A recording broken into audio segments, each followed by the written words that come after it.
கோவையில் 100% ஓட்டுப்பதிவை வலியுறுத்தி எம்கே அறக்கட்டளை சார்பில் மாபெரும் விழிப்புணர்வு வாகன பேரணி. தமிழகத்தில் ஏப்ரல் 19ஆம் தேதி பாராளுமன்ற தேர்தல் நடைபெறவுள்ளது. இந்த தேர்தலை முன்னிட்டு கோவை பாராளுமன்ற தொகுதியில் 100% ஓட்டுப்பதிவு நிகழ வேண்டும் என்பதை வலியுறுத்தி கோவையில் உள்ள பிரபல தொழில் குழுவான எம்கே குழுமத்தின் கீழ் செயல்படும் எம்கே அறக்கட்டளை சார்பில் வாக்காளர் விழிப்புணர்வு வாகன பேரணி நடைபெற்றது. இந்த நிகழ்விற்கு சிறப்பு விருந்தினராக மரியாதைக்குரிய கோவை மாநகராட்சி துணை ஆணையர் செல்வசுரபி கலந்து கொண்டு எம்கே குழுமத்தின் தலைவர் திரு எம்பி மணிகண்டன் முன்னிலையில் கொடியசைத்து பேரணியை துவக்கி வைத்தார். கோவை நேரு விளையாட்டு அரங்கத்தில் இருந்து புறப்பட்ட இந்த வாகன பேரணியில் 250 வாகன ஓட்டிகள் மற்றும் அவர்களுடன் பங்கேற்பவர்கள் என மொத்தம் 500க்கும் மேற்பட்டவர்கள் கலந்து கொண்டு அவிநாசி சாலையில் அமைந்துள்ள LIC அலுவலகம் வழியே சென்று ஹொசூர் ரோடு ரேஸ்கோர்ஸ் வரை சென்று அங்கிருந்து மீண்டும் அதே வழியில் நேரு விளையாட்டு அரங்கத்திற்கு திரும்பினர். நிகழ்ச்சியை ஏற்பாடு செய்த எம்கே அறக்கட்டளை சார்பில் பேரணியின் துவக்கத்தில் அனைவருக்கும் டி-ஷர்ட் வழங்கப்பட்டது என்பது குறிப்பிடத்தக்கது.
அனைவருக்கும் வணக்கம்.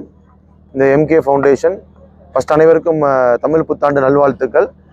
இன்று தமிழ் புத்தாண்டு அன்று இந்த எம்கே ஃபவுண்டேஷன் சார்பாக எங்களின் வாலண்டியர் சார்பாக நடத்தப்பட்ட இந்த பைக் ரேலி 100% வாக்குப்பதிவுக்காக நடத்தப்பட்டது. இது ஒரு தொண்டு நிறுவனமாக எம்கே ஃபவுண்டேஷன் கோவையில் செயல்பட்டு வருகிறது. இதில் பல மக்களுக்கான பல நல சேவைகளை நாங்கள் செய்து கொண்டு வருகிறோம். அதில் ஒரு சேவையாக ஒரு இன்றைய அத்தியாவசியமாக உள்ள ஒரு விஷயம் 100% ஓட்டேஜ். அது நம்ம கடந்த காலத்தில் நம்ம பார்க்கவே முடியாத 100% ஓட்டேஜை. ஸோ எப்போவுமே 70% 72% தான் போலிங் ஆகுது நம்ம கோயம்புத்தூரில். ஸோ நம்மளும் ஒரு அவேர்னஸ் எடுத்து பண்ணால் கண்டிப்பாக இந்த போலிங் பர்சன்டேஜ் இன்க்ரீஸ் பண்ண முடியுங்கிற ஒரு நம்பிக்கை இருந்துச்சு. அதனால் இந்த போலிங் பர்சன்டேஜ் இன்க்ரீஸ் பண்ணுறதுக்கோசரம் இந்த அவேர்னஸ் ரேலியை ஃபஸ்ட்டு ஹியூமன் செயினாக நடத்தினோம். Plus public distributions by pamphlet distributions பிரகாரம் நாங்கள் அவேர்னஸ் கிரியேட் பண்ணிட்டு இருக்கோம். ஸோ இதை தாண்டி ஏதோ டிஃப்ரெண்ட்டாக பண்ணுமே, ஒரு பப்ளிக் ரொம்ப அவேர்னஸ் கிரியேட் பண்ணுமேன்னு சொல்லிட்டு பைக் ரேலி எடுத்து நாங்கள் ஒரு புது இனிஷியேட்டிவாக இந்த கோயம்புத்தூரில் ஃபஸ்ட்டாக பைக் ரேலி ஒரு எலெக்ஷன் கேம்பெயின் அவேர்னஸுக்கு பண்ணியிருக்கோம். இதில் ரொம்ப மகிழ்ச்சி. இது போல் நிறையா சமூக சேவை பணிகளை, மக்கள் பணிகளை நாங்கள் செஞ்சுட்டே இருப்போம். இது பியூர் அண்ட் பியூர் ஒரு மக்களுக்கான ஒரு சேவையும். நாங்கள் மெடிக்கல் ஃபெசிலிட்டி பண்ணி கொடுத்துட்ருக்கோம், ஸ்கூல் ஃபீஸ் ஹெல்ப் பண்ணிகிட்ருக்கோம். நிறையா ரூரல் டெவலப்மெண்ட்ஸ் கார்பரேஷன் கூடயும் கலெக்டரேட் கூடயும் சேர்ந்து ஸ்கூல் ரெனோவேஷன் பண்ணி கொடுத்துட்ருக்கோம். இப்போது 19th ஒரு ஸ்பெஷல் இனிஷியேட்டிவாக எடுத்து பார்வை அற்றோருக்கும் அப்புறம் ஹேண்டிகேப் ஃபிசிக்கலி சேலஞ்சு பீப்புளுக்கும் நம்ம டிஸ்ட்ரிக்ட் அட்மினிஸ்ட்ரேஷன் கூட சேர்ந்து ஒரு 100 கார்களை எங்கள் ஃபவுண்டேஷன் சார்பாக கொடுத்துருக்கோம். இது கிட்டத்தட்ட ஒரு ஆயிரக்கணக்கான பயணிகளை பெனிஃபிட் வரும் 19ஆம் தேதி. ஸோ இது பார்த்தீங்கன்னா ஃபுல் அண்ட் ஃபுல் நாங்கள் ஒரு 100 வெஹிக்கிள் எங்கள் வாலண்டியர்ஸோட டிஸ்ட்ரிக்ட் அட்மினிஸ்ட்ரேஷன் கொடுத்துருக்கோம். டிஸ்ட்ரிக்ட் அட்மினிஸ்ட்ரேஷனோட வலியுறுத்து பேரிலும் அவங்களோட கூட சேர்ந்து வர 19ஆம் தேதி நீங்களும் இந்த பப்ளிக் இதை எடுத்துகிட்டு போய் ரீச் பண்ணுங்கள். ஏன்னா நிறைய பேருக்கு இந்த ஃபெசிலிட்டி உதவும்.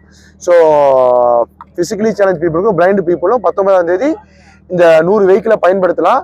இதில் 100 வெஹிக்கிள் பார்த்தீங்கன்னா ஒரு வெஹிக்கிள் கிட்டத்தட்ட ஒரு 20-25 ட்ரிப்பை கவர் பண்ணணும்னு நினைக்கிறோம். ஒரு இனோவா வெஹிக்கிள்ஸ் தான் கொடுத்துருக்கோம். ஒரு வெஹிக்கிளில் கிட்டத்தட்ட ஒரு 100 பேர்த்தை கவர் பண்ணலான்னு பிளான் பண்ணியிருக்கோம். ஸோ 50 வெஹிக்கிள் கிட்டத்தட்ட 5000 பேர்த்தை பிளான் பண்ணலாம் டிஸ்ட்ரிக்ட் அட்மினிஸ்ட்ரேஷன் பிளான் பண்ணியிருக்கோம். இதை விட ஜாஸ்தி பண்ண முடியும் நம்புகிறோம். ஸோ நீங்கள் இந்த நியூஸ் எடுத்துகிட்டு போய் ரீச் பண்ணுங்கள். கண்டிப்பாக நிறையா பண்ணலாம். ஃபியூச்சரில் இந்த மாதிரி நிறையா ஃபெசிலிட்டிஸ் பண்ணிகிட்டு இருக்கோம். ப்ரெஸ்ஸும் எடுத்துகிட்டு எந்தெந்த இதோட ஃபியூச்சருக்கு நல்லா பப்ளிக்கு செய்ய முடியும்னு சொல்லுங்கள். கண்டிப்பாக சேர்ந்து ஸ்போர்ட்ஸ் ஃபெசிலிட்டிஸ் நம்ம நேரு ஸ்டேடியம் டீம் கூட சேர்ந்து அசோசியேஷன்ஸ் கூட சேர்ந்து Kovai athletic club, athletic association, boxing association மற்றும் பல அசோசியேஷன் கூட சேர்ந்து நம்ம செஞ்சுட்டு இருக்கோம். பப்ளிக் வெல்ஃபேருக்காக இனி நிறைய செய்வோம் நாங்கள்.